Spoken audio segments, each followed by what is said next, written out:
नमस्कार, मैं हूं पंकज कुमार। इस खास पेशकश में हम चर्चा करेंगे कि आखिरकार राहुल गांधी के दावों की हकीकत क्या है। क्योंकि हमारे साथ हैं हमारे सहयोगी और पॉलिटिकल एडिटर ब्रजेश पांडे। इनके साथ चर्चा के दरमियान हम समझने का प्रयास करेंगे कि आखिरकार राहुल गांधी का कॉन्फिडेंस इस हद तक क्यों बढ़ गया कि अब वो बीजेपी को गुजरात में ही हराने की बात कह रहे हैं। और खास बात यह है कि कांग्रेस पार्टी के भीतर यह चर्चा है कि प्रियंका गांधी गुजरात भेजी जा सकती हैं, क्योंकि 2027 में चुनाव है। आपको याद होगा कि 2022 के चुनाव में बीजेपी जीती, लेकिन उससे पहले के चुनाव में कांग्रेस की हार हुई, लेकिन कांग्रेस बहुत कम मार्जिन से हारी थी। उस समय यह माना जा रहा था कि कांग्रेस जीत जाएगी, लेकिन बीजेपी जीतने में सफल रही। 2022 में बीजेपी की प्रचंड जीत हुई, लेकिन लोकसभा चुनाव में इंडिया को मिली जीत और खास तौर पर अयोध्या में बीजेपी को मिली हार के बाद राहुल गांधी इतने गदगद थे कि लोकसभा से लेकर के अहमदाबाद तक में वो जोर जोर से अपने कार्यकर्ताओं को कह रहे हैं कि आपसी मतभेद भुला करके आप तैयार हो जाइए, क्योंकि यहां कांग्रेस को चुनाव जीतना है। कांग्रेस को ही नहीं, इंडिया गठबंधन को चुनाव जीतना है। अब सवाल यह उठता है कि क्या बीजेपी के गढ़ में जाकर के राहुल गांधी बीजेपी को हराने में कामयाब होंगे? ब्रजेश, आप लंबे समय से पॉलिटिक्स को देख रहे हैं, खास तौर पर अगर हम बात करें जो केंद्रीय पार्टी है जिसका नेशनल प्रेजेंस है, कांग्रेस हो या बीजेपी, पिछले कई सालों से बीजेपी लगातार वहां पे जीत रही है और कहा जा रहा है कि गुजरात बीजेपी का गढ़ है। अगर बीजेपी गुजरात में हारती है तो मतलब समझ लीजिए कि उसका देश से सफाया हो जाएगा। अब राहुल गांधी इस लोकसभा चुनाव के बाद इतने कॉन्फिडेंट दिखते हैं कि वो गुजरात में हराने की बात करते हैं, और सिर्फ लोकसभा में ही नहीं बल्कि अहमदाबाद पहुंचते हैं, कार्यकर्ताओं को एड्रेस करते हैं और कहते हैं आपसी मतभेद भुला जाइए और अगले साल होने वाले चुनाव के लिए तैयार हो जाइए। क्या मतलब है इसका? देखिए, वहाँ पे उन्होंने एक और बड़ी इंटरेस्टिंग बात कही थी और मुझे लगता है कि ये इंटरेस्टिंग बात एक तरह से सेल्फ एडमिशन भी है और आने वाले समय के पॉलिटिक्स की दशा दिशा भी निर्धारित की तरफ इंगित करता है। वो संकेत और वो डायलॉग वो था कि जिसमें उन्होंने कहा कि अब तक हमसे सबसे बड़ी गलती ये होती थी कि हम रेस में शादी के घोड़े भेजते थे और हमारी हार होती थी। इस बार हम शादी के घोड़े नहीं भेजेंगे, इस बार हम रेस के घोड़े भेजेंगे जो जीतेंगे और जीतने के लिए भेजेंगे। देखिए, गुजरात बीजेपी का गढ़ है, इसमें कोई दो राय नहीं है, लेकिन 2022 के चुनाव की आपने बात की, 2017 के चुनाव में मैं वहीं गुजरात में था और जो कमलम है भारतीय जनता पार्टी जो हेडक्वार्टर्स है बीजेपी गांधीनगर में, वहाँ पर जो शुरू में जो ढोल नगाड़े बज रहे थे, एक लंबा वक्फा उसके बाद ऐसा आया 2-3 घंटे का कि एकदम सन्नाटा सा पसर गया, जब लगा कि बीजेपी शायद 100 भी नहीं टच कर पाएगी। सबसे बड़ी बात क्या है कि कांग्रेस पार्टी ने राहुल गांधी के नेतृत्व में पहली बार जीत का स्वाद चखा है और इस जीत के स्वाद चखने के बाद और जिस तरह से उत्तर प्रदेश में जो बीजेपी का दूसरे गढ़ के तौर पे उभरता जा रहा था, जिस तरह से बीजेपी की हार हुई है, मुझे लगता है उसने राहुल गांधी के अंदर भयानक कॉन्फिडेंस दे दिया। और यदि प्रियंका गांधी वहां जाती हैं तो मैं ये नहीं कहता कि बीजेपी की हार होगी, लेकिन मैं इससे भी हैरान नहीं होऊंगा कि कहीं 2017 की पुनरावृत्ति ना हो जाए, कि जहां कांग्रेस बहुत करीब ना पहुंच जाए भारतीय जनता पार्टी के संख्या बल के हिसाब से। 2022 में आपको यह भी याद करना होगा पंकज कि आम आदमी पार्टी ने एक तरह से वोट कटर के तौर पर उभरी और भारतीय जनता पार्टी को जो बड़ी जीत मिली उसमें आम आदमी पार्टी का भी एक ठीक ठाक योगदान था। लेकिन इस बार के चुनाव में और जिस तरह से अभी 13 सीटों का जो उपचुनाव हुए और जिसमें इंडिया अलायंस को जीत मिली है, यदि ये ढंग से मिलकर लड़ जाते हैं और जिसमें आम आदमी पार्टी या कोई और अन्य पार्टियां जिसका वहां पे प्रेजेंस हो और वो कांग्रेस के वोट को नहीं काटती है, तो मुझे लगता है एक तगड़ी चुनौती जरूर भारतीय जनता पार्टी को मिलेगी गुजरात में। नहीं, तगड़ी चुनौती मिलेगी ये बात बिल्कुल सच है, लेकिन सवाल ये उठता है कि देखिए, कांग्रेस की जीत हुई है लेकिन कांग्रेस 99 सीटों पर सिमट गई है। बीजेपी के तरफ से आप सुने तो बीजेपी कहती है ये 99 के चक्कर में पड़ गए। क्या ये माना जाए कि बीजेपी से जो एक्सपेक्टेशन था, जो उम्मीदें थी उत्तर प्रदेश में, बीजेपी उन उम्मीदों पर खड़ा नहीं उतर पाई?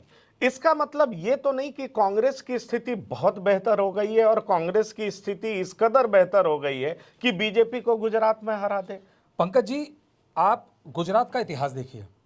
2014, 19 और 24 को छोड़ दें, यदि पिछले 3 लोकसभा चुनावों को आप छोड़ दें, तो गुजरात में हमेशा 14-12, 16-10, 11-15 इस हिसाब से आता था। ऐसा नहीं था कि कांग्रेस वहां पार्टी के तौर पे एग्जिस्ट नहीं करती थी। 2014 में जब प्रधानमंत्री नरेंद्र मोदी ने चुनाव लड़ा, तो उसे गुजराती अस्मिता के तौर पे देखा गया कि ये गुजरात की इज्जत की सवाल है, और 26-0, 26-0, 14 और 19 दोनों में जीते। हालांकि इस बार बनासकाठा की सीट हार गए और 25-1 हो गया गुजरात में। गुजरात में कांग्रेस वैक्यूम में नहीं है। गुजरात में बहुत लोगों का मानना है कि जो वहां पे जो इनकी जो गुटबाजी थी, वो इस लेवल की गुटबाजी थी कि जिसके चलते कांग्रेस कभी भी उस तरह से आगे फोरफ्रंट पे नहीं आ पाई जिस तरह से उसको आना था। सवाल एक और चीज है, कांग्रेस 99 के फेर में फंसा या नहीं फंसा ये मैं नहीं जानता, लेकिन कांग्रेस को 4 जून के पहले 90% लोग ये मानते थे कि ये लड़का ऐसा लड़का है जो परीक्षा में पास भी हो पाएगा या नहीं। और भारतीय जनता पार्टी उस लड़के के तौर पे था कि जिसका 95% के ऊपर मार्क्स आना शर्तिया तय माना जा रहा था। हुआ ऐसा कि जो लड़के जिसकी फेल की गारंटी थी वो 50 नंबर लेके आया, या 40 नंबर ही आप मान लीजिए, लेकिन जिस लड़के की 95% की गारंटी थी वो 70% पे आ गया। तो जो कॉन्फिडेंस बढ़ा, भारतीय जनता पार्टी की सीटें कम हुई और भारतीय जनता पार्टी का कॉन्फिडेंस घटा। लेकिन जिसके जो जो शर्तिया फेल था, वो यदि 40-45 भी लाया तो उसके कॉन्फिडेंस में जबरदस्त उछाल आया।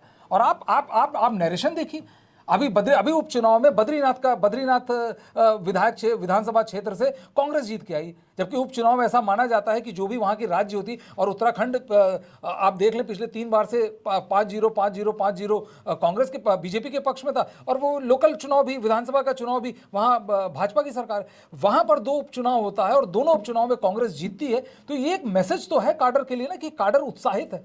पहली बार 10 साल में वो काडर जो एकदम जमीन के भी 1 किलोमीटर नीचे जाके बैठा हुआ था, एकदम कह लीजिए कि पॉलिटिकली डेड, इररिलेवेंट होने के कगार पे था, ऑल ऑफ अ सडन वो काडर एकदम मजबूत महसूस कर रहा है। उत्तर प्रदेश का चुनाव, आप मैं गुजरात का एग्जांपल मैं दे रहा हूं, जिस तरह से अमेठी में स्मृति ईरानी की हार हुई, क्या कोई मानने को तैयार होता यदि आप 4 जून से पहले कहते कि यहाँ 1.5 लाख से ज्यादा वोटों से किशोरी लाल शर्मा हरा देंगे, जो मतलब जो जिनको नेता के तौर पे वहां कोई नहीं जानता, सब जानते थे कि गांधी परिवार के लिए कुर्सी गर्म करते, मतलब वहां का लोकल सारा काम देखते हैं और सब कुछ वो उन्हीं के नेतृत्व में। तो चीजें बदलने में बहुत ज्यादा समय नहीं लगता। और मुझे लगता है जिस तरह से ये राहुल गांधी भी जानते हैं कि जब तक गुजरात में बीजेपी की गढ़ में सेंध नहीं मारी जाएगी, तब तक इनकी जो जीत है वो मुकम्मल नहीं मानी जाएगी। नहीं, वो बात बिल्कुल ठीक है ब्रजेश। एक बात जो बहुत चर्चा में है वो ये है कि प्रियंका गांधी अब गुजरात जाएंगी, गुजरात की जिम्मेदारी उनको मिल सकती है, और इस बात को सुनकर के वहां के कार्यकर्ता खासे उत्साहित हैं। लेकिन दूसरी तरफ हमें यह भी नहीं भूलना चाहिए कि गुजरात में मुख्यमंत्री कोई भी हो, माना यह जाता है कि ये प्रधानमंत्री मोदी यहाँ के मुख्यमंत्री भी हैं, उनका नेतृत्व भी है, जी हाँ, वो उनका शासन भी है, और इसलिए लोग प्रधानमंत्री मोदी के नाम पर वोट देते हैं। उनको लगता है कि गवर्नेंस मोदी का है, गवर्नेंस किसी और का नहीं है। वो ठीक है प्रधानमंत्री बन गए, मुख्यमंत्री कोई और बन गया हो, लेकिन नेतृत्व तो उन्हीं का है। ऐसे में सवाल उठता है कि क्या आपको यह दिखाई पड़ रहा है कि अब जब चुनाव होगा, और वो 2027 में होगा, तो क्या उस चुनाव के दरमियान प्रधानमंत्री मोदी की लोकप्रियता इस कदर घट गई है, और वो भी गुजरात में, कि कांग्रेस जो है वो बीजेपी को पटक देगी? जिस स्टेट को हिंदू लेबोरेटरी कहा जाता है, जिस स्टेट को माना जाता है कि जब से बीजेपी जीतना शुरू की है तब से बीजेपी लगातार किसी ना किसी वजह से जीतती आ रही है, और कांग्रेस की हालत दयनीय होती जा रही है। ऐसे में सवाल ये उठता है कि राहुल गांधी द्वारा ये बोलना कि बीजेपी के गढ़ में ही हम उनको हराएंगे, और अपने कार्यकर्ताओं को संबोधित करके कहते हैं आपसी मतभेद भुला दीजिए, क्योंकि ये सबको पता है कि कांग्रेस में किस तरह का मतभेद है, और खास तौर पर गुजरात के भीतर। तो क्या आपको लगता है कि जो कांग्रेस वहां डिवाइडेड हाउस दिख रही है, वो कांग्रेस सिर्फ 99 सीट मिलने के बाद गुजरात में इतनी कॉन्फिडेंट हो जाएगी कि मोदी की सेना को पटक दे? देखिए पंकज जी, उसका मैं आपको एक पुराने उदाहरण से इसको दूंगा। 2017 में राहुल गांधी का पॉलिटिकल कैपिटल एकदम निचले स्तर पे था। 2014 के बाद हुए तमाम चुनाव राहुल गांधी हारे। कहीं कोई कहने को तैयार था कि राहुल गांधी एक बहुत बड़े नेता, ऐसे नेता हैं जो प्रधानमंत्री नरेंद्र मोदी को हराना तो दूर, उनके सामने खड़े भी हो पाए। लेकिन 2017 का चुनाव आपको पता है किस तरह हुआ। बहुत लोगों का मानना था कि वो चुनाव यदि राहुल गांधी बड़े नेता होते, यदि कांग्रेस डिवाइडेड हाउस नहीं होता, तो वो चुनाव इतनी बुरी तरह फंसा दिया गया था। 2027 में मैं ये नहीं कह रहा कि राहुल गांधी बीजेपी को हरा देंगे, लेकिन मैं ये भी नहीं मान सकता कि गुजरात में इसका रेपरकशन आपको ना देखने को मिले। एक आपको यह चीज समझनी होगी कि यदि केवल प्रधानमंत्री नरेंद्र मोदी के नाम पर ही चुनाव लड़ा जा रहा होता तो चुनाव के 6 महीने 8 महीने पहले सारे कैबिनेट, मुख्यमंत्री समेत सारे कैबिनेट को पूरी तरह से आमूल चूल बदलना, जो आपने, मुझे नहीं लगता कि हाल फिलहाल के 15-20 साल में आपने किसी और राज्य में देखा होगा, बदल के पूरी नई कैबिनेट, नया मुख्यमंत्री और वहां पर काबिज कराने की जरूरत पड़ती। यह प्रधानमंत्री का ट्राइड एंड टेस्टेड मेथड है कि आप 30% लोगों का टिकट काटिए तो आप एंटी इनकम्बेंसी को ब्लंट कर देते हैं। लेकिन जिस तरह से कांग्रेस, आप इसे 99 की संख्या के तौर पे मत देखिए, आप इसे कांग्रेस के कॉन्फिडेंस के तौर पे देखिए। जो पार्टी लगातार पिछले 10 साल से अप्रासंगिक होते जा रही थी और राज्य दर राज्य, आप चुनाव के पहले सोच के देखिए पंकज जी, हिमाचल और कर्नाटक, सिर्फ इन 2 राज्यों में इनकी सरकार थी, बाकी हर जगह ये चुनाव हार रहे थे। मध्य प्रदेश जहां माना जा रहा था जीत सकते, वहां वो बुरी तरह हारे। छत्तीसगढ़ जहां शर्तिया माना जा रहा था वो जीत सकते थे, वहां वो और बुरी तरह हारे। लेकिन आप कांग्रेस का कमबैक देखिए और जिस तरह से कांग्रेस ने लोकसभा में परफॉर्म किया, वो वास्तव में एकदम इलेक्टोरल मिरेकल है। शर्तिया तौर पे सब मान रहे थे कि प्रधानमंत्री 300 सीट के ऊपर जाएंगे, किसी भी हालत में 300 के नीचे नहीं जाएंगे, बहुत गए तो 295 जाएंगे। लेकिन भाजपा की हालत एकदम उलट गई। तो खेल सारा कॉन्फिडेंस का है। क्या आपका काडर आपकी लीडरशिप में विश्वास करता है? क्या आपका काडर अपने लीडर की बात सुन के उत्साहित महसूस करता है? खेल सारा यहां है।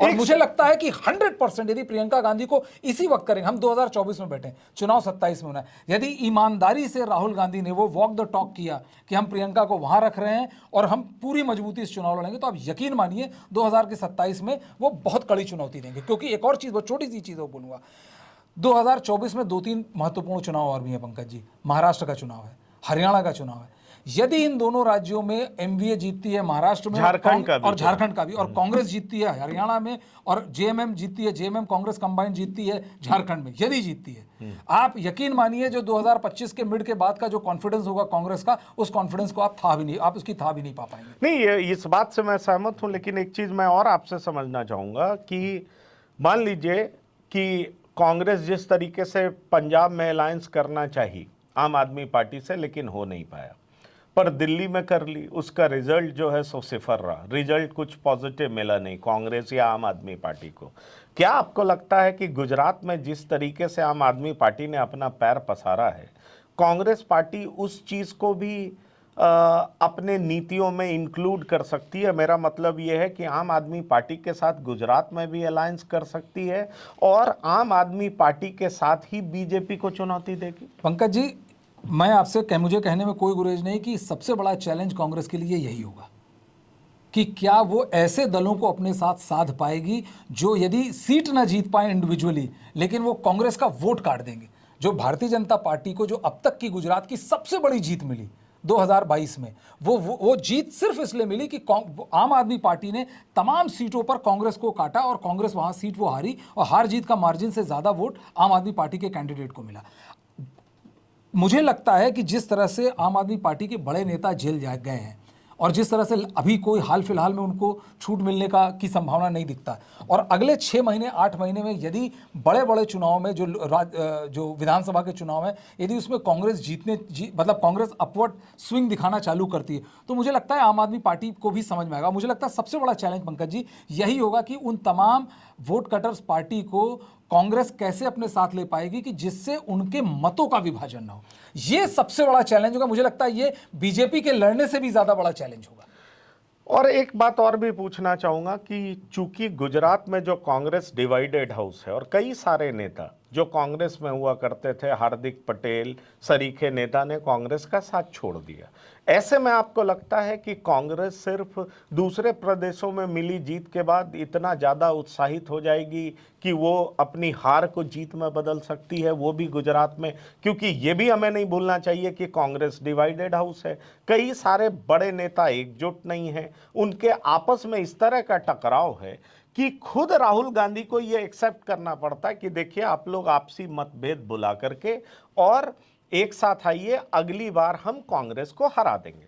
राहुल गांधी यही नहीं रुकते हैं, राहुल गांधी ये भी कहते हैं कि गांधी ने भी अब ब्रिटिश के खिलाफ अपनी लड़ाई गुजरात से ही शुरू की थी। गांधी का ही ये नारा था, डरो मत डराओ मत। जो कि वो लोकसभा सदन में भी बोल रहे थे कि हम ना डरते हैं ना डराते हैं, और हमारी पार्टी में इस तरह का कल्चर भी नहीं है। बीजेपी में मोदी जी के सामने डर से कोई बोल नहीं पाता है। चलिए, ये पॉलिटिकल भाषण हो सकता है, लेकिन सवाल ये उठता है कि कांग्रेस के भीतर का अंतर्कलह बार बार ऊपर आता रहा है। ऐसे में आपको लगता है कि कांग्रेस अपने अंतर्कलह को दूर करने में कामयाब होगी अगर प्रियंका गांधी भेज दी जाती हैं वहां पर? तो आपको लगता है? देखिए कांग्रेस को, मैं गुजरात बहुत बार गया, गुजरात के मैंने कई विधानसभा चुनाव कवर किए। ये जो आज राहुल गांधी कह रहे हैं, ये वहाँ पर गुजरात में ओपन सीक्रेट है। वहाँ पर जो नेता बड़ा नेता माना जाता है, जो नॉर्मल होता है कि आप लालू प्रसाद यादव को कहें कि ये बड़ा नेता है, ये बड़ा नेता है इसलिए कि अपने दम पर 150 विधायक जिता लेते हैं, अपने दम पर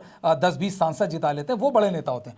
वहाँ पर अर्जुन मोढवाडिया, शक्ति सिंह गोहिल और इस तरह के तमाम जो सो कॉल्ड बड़े नेता थे, ये ऐसी स्थिति में नहीं होते हैं कि ये अपनी सीट जीत सकें, दूसरों को सीट जितवाने की स्थिति आप छोड़ दें। अर्जुन मोढवाडिया कांग्रेस छोड़ के भाजपा जा चुके हैं, शक्ति सिंह गोहिल बचे हैं। मुझे लगता है कि कांग्रेस के पास एक पूरा प्रॉपर स्ट्रैटेजी बनाने के लिए पूरा लैटिट्यूड है कि उनको कोई नेता बुरा मान जाएगा और कोई नेता अच्छा मान जाएगा, इससे वो हटे। क्योंकि जो नेता के दावेदार, जैसे अर्जुन मोढवाडिया बहुत बड़े नेता थे, जीपीसीसी के चीफ रहे, उनको वो ऑलरेडी छोड़ के जा चुके हैं। शक्ति सिंह गोहिल बचे हैं। मुझे लगता है कांग्रेस के पास नए लड़कों पर दांव खेलने की स्थिति पूरी तरह से बनी रहेगी और एक फाइटिंग यूनिट के तौर पे जाएंगे। आप एक चीज समझिए कि यदि प्रियंका गांधी को वहां बनाते हैं तो एक चीज तो क्लियर हो जाएगा कि गांधी परिवार गुजरात को सबसे हाईएस्ट प्रेस्टीज अकॉर्ड कर रहा है, क्योंकि गांधी परिवार की यहाँ के ही महिला गुजरात प्रदेश का इंचार्ज है। दूसरी चीज़ मेरा यह मानना है कि गुजरात में चुनाव के पहले, पंकज जी, तमाम बड़े चुनाव और तमाम कई राज्यों के चुनाव हो चुके होंगे।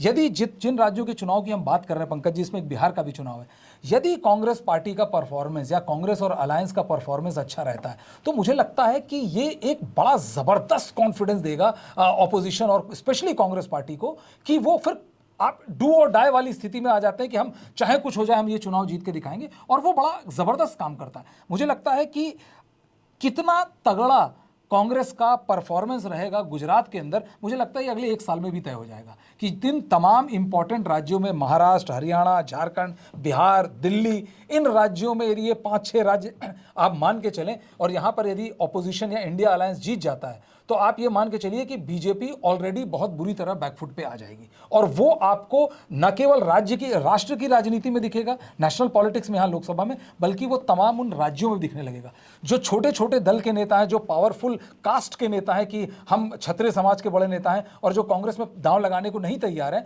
एक बार जब आपकी बानगी चलना चालू होती है, आपका जो सिक्का है वो चलना चालू होता है, तो वो सब आप पे दांव लगाने को तैयार हो जाएंगे। मुझे लगता है अगला 1 साल गुजरात के लिए भी, कांग्रेस की खुद की सेहत के लिए भी और नेशनल पॉलिटिक्स के लिए भी बहुत महत्वपूर्ण है। बिल्कुल, और शायद यही वजह है कि राहुल गांधी ने बड़े ही स्ट्रैटेजिकली इस बात को बढ़ चढ़ करके बोला है कि बीजेपी को उसके गढ़ में ही हराएंगे, यानी गुजरात में हराएंगे। दरअसल जो ब्रजेश कह रहे थे उसका साफ मतलब था कि जिन 5 राज्यों में चुनाव होना है गुजरात में विधानसभा चुनाव से पहले, उसमें झारखंड, हरियाणा, महाराष्ट्र, दिल्ली और फिर बिहार, इन 5 राज्यों में चुनाव जीतना एनडीए के लिए आसान नहीं है, क्योंकि इन ज्यादातर राज्यों में एंटी इनकम्बेंसी भी एक बड़ा फैक्टर होगा। महाराष्ट्र में लोकसभा चुनाव का परिणाम आई ओपनर था, वो बता दिया कि किस तरीके से एनडीए के खिलाफ वहां पर माहौल बना हुआ है, जबकि बीजेपी ने कई दलों के बड़े नेताओं को अपने साथ जोड़ लिया था। यही सवाल दिल्ली का भी है कि दिल्ली में अरविंद केजरीवाल एक बार जीते हैं, उसके बाद से लगातार जीतते आ रहे हैं और बीजेपी को विधानसभा में बुरे तरीके से पटकते रहे। ऐसे में सवाल उठता है कि हरियाणा, जहां से 2 बार बीजेपी की सरकार बनी है, वहां भी एंटी इनकम्बेंसी है, उसको कैसे बीट करेगी बीजेपी। इसलिए राहुल गांधी को लग रहा है कि इन 5 राज्यों में अगर ज्यादातर राज्यों में इंडिया जीतती है, कांग्रेस पार्टी जीतती है, तो निश्चित तौर पर एक ऐसा मोमेंटम बनेगा कि गुजरात में भी बीजेपी को खास तौर पर पटकनी दी जा सकती है। और इसके लिए अगर आम आदमी पार्टी कांग्रेस के साथ आ जाती है तो निश्चित तौर पर जो आम आदमी पार्टी 2022 में बहुत ज़्यादा वोट काटने में कामयाब हुई थी, उस तरह की दिक्कतों का सामना नहीं करना पड़ेगा। और कांग्रेस जो डिवाइडेड हाउस है उसको साधने के लिए प्रियंका वहां मौजूद होंगी, उससे साफ मैसेज जाएगा कि कांग्रेस किस तरीके से गुजरात को हाईएस्ट प्रायोरिटी पर ले रही है। बहरहाल ब्रजेश पांडे, आपका इस प्रोग्राम में शामिल होने के लिए बहुत बहुत धन्यवाद और शुक्रिया। तो इस प्रोग्राम में इतना ही। ताजा तरीन खबरों के लिए आप लगातार देखते रहिए TV9। धन्यवाद, नमस्कार।